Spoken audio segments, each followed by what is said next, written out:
Assalamualaikum warahmatullahi wabarakatuh. Hai, kami dari kelompok 6 di sini akan menjelaskan apa itu tentang basis data terdistribusi. Sebelumnya perkenalkan, ada Rianti Melani, Samratu Laila, dan Syifa Reviana. Kami dari kelas TIPK 21B. Definisi sistem terdistribusi. Di sini saya akan menjelaskan tentang definisi dan contoh sistem terdistribusi. Definisi sistem terdistribusi adalah sebuah sistem di mana komponen hardware dan softwarenya terletak dalam suatu jaringan komputer dan saling berkomunikasi dan berkoordinasi menggunakan message passing. Sebuah sistem yang terdiri dari kumpulan dua atau lebih komputer dan memiliki koordinasi proses melalui pertukaran pesan sinkronus atau asinkronus. Beberapa contoh dari sistem terdistribusi yaitu yang pertama, internet. Internet merupakan suatu bentuk jaringan global yang menghubungkan komputer dengan satu sama lainnya yang dapat berkomunikasi dengan media IP sebagai protokol. Yang kedua, ada intranet. Intranet yaitu jaringan yang teradministrasi secara lokal, biasanya menyediakan layanan internal dan eksternal. Yang ketiga, sistem terdistribusi multimedia yaitu biasanya digunakan pada infrastruktur internet. Sekian, terima kasih. Pemrosesan query basis data terdistribusi. Dalam sistem terpusat, kriteria utama untuk mengetahui cost dari sebuah strategi query adalah jumlah atau waktu akses ke disk. Faktor-faktor yang perlu dipertimbangkan: 1. Biaya atau waktu untuk transmisi data. Kedua, yaitu ada potensi peningkatan karena adanya sejumlah simpul yang dapat melaksanakan query secara paralel. Lalu ada transformasi query.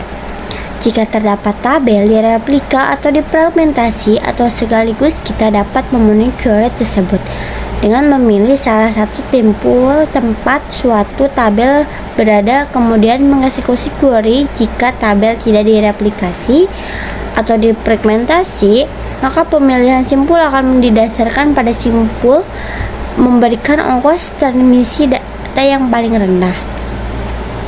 Lalu jika tabel difragmentasi dan ditempatkan di berbagai simpul yang berbeda, maka kita harus melakukan operasi join atau union untuk mengkonstruksi isi seluruh di samping tergantung pada query, juga tergantung pada jenis transmitasi yang diterapkan terhadap tabel yang terlibat query. Serta jika fragmentasi yang dilakukan horizontal, maka operasi union dapat dilakukan. Jika fragmentasi vertikal dan query menghendaki penayangan semua atribut, maka operasi natural join yang harus digunakan. Seperti contoh tabel mahasiswa, ekspresi standar dari query, kota sama dengan Bandung dalam kurung mahasiswa. Jika tabel mahasiswa difragmentasikan secara horizontal, di dua fragmen diberi nama mahasiswa 1 dan mahasiswa 2, sehingga tabel mahasiswa sesungguhnya merupakan hasil operasi dari keduanya, maka mahasiswa 1 dan mahasiswa 2. Serta maka query di atas dapat kita translasi menjadi kota Bandung sama dengan mahasiswa 1 dan mahasiswa 2.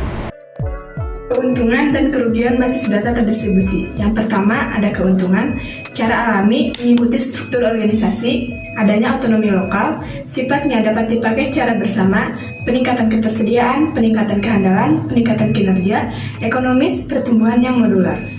Dan yang kedua, ada kerugian, diantaranya harga software mahal, kompleksitas, kelemahan dalam keamanan, sulitnya menjaga keutuhan data, kurangnya standar, kurangnya pengalaman, perancangan basis data lebih kompleks.